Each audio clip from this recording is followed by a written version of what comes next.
Are Americans coming over here being nasty, doing nasty things, and being bad to the locals. Now let me flip the fucking script, okay?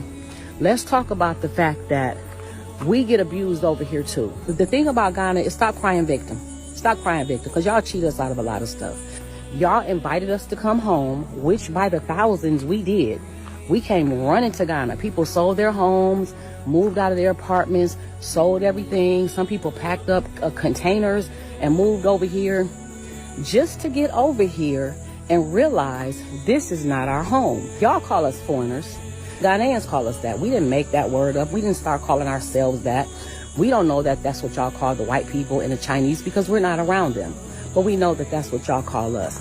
I ain't never heard the word before, Tabi, till I came to Ghana. Okay. Y'all invite us home. Let's talk about what y'all do to us.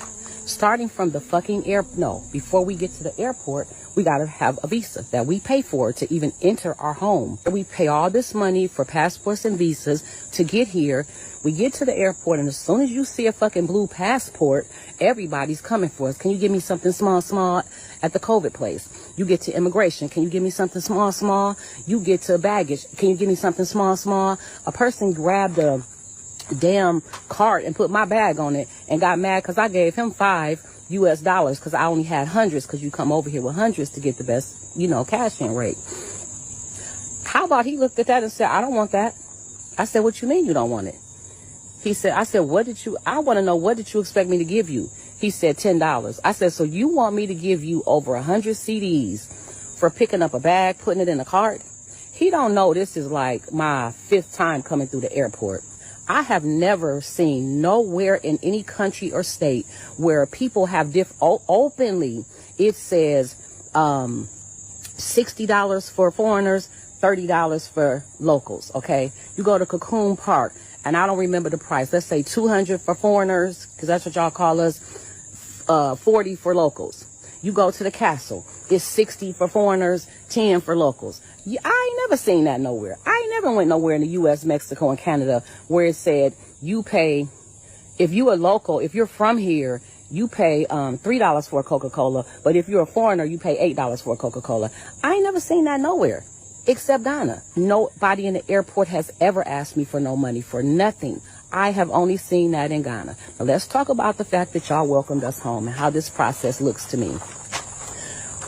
According to y'all, the ones of us that were stolen, so let's talk about the process of coming home.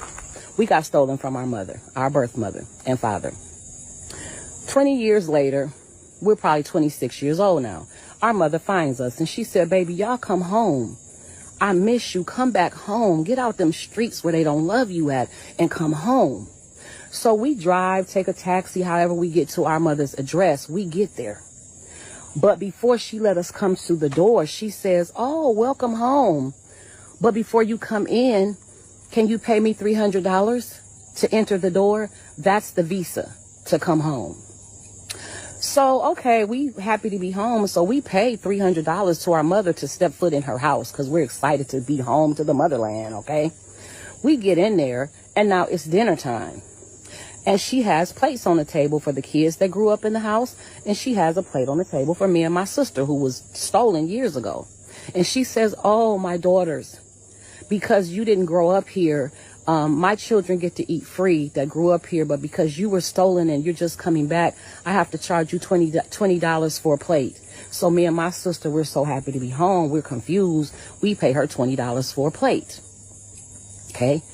That's the cocoon shit. That's y'all giving us different prices for shit. Okay. Now we're at our mother's house and we're enjoying being there. We see something's a little weird, but we enjoy being back home with our mother. We decide we want to stay. And she goes, oh, you want to stay a little longer? You're going to have to pay me $1,000 every year to stay here. That's the residency. Now we're paying her for residency, even though she invited us home after we were stolen from her. Okay. Now we pay the residency, and then we decide, you know what? We want to get on the birth certificate. We kind of like it here. It's a little weird, but we comfortable enough to stay here. And she tells us, oh, in order for you to stay here, I have to put my name on your birth certificate. That's going to be $3,000 each, please. And then I will put your name on the birth certificate and you will become a family member. That's the citizenship. That's the citizenship. So how are we home if we got to pay y'all? Why aren't the visas free? If this is home, why don't you make this visa free for us? If this is home, why do we have to pay to be a resident? If this is home, why isn't our citizenship automatically given to us?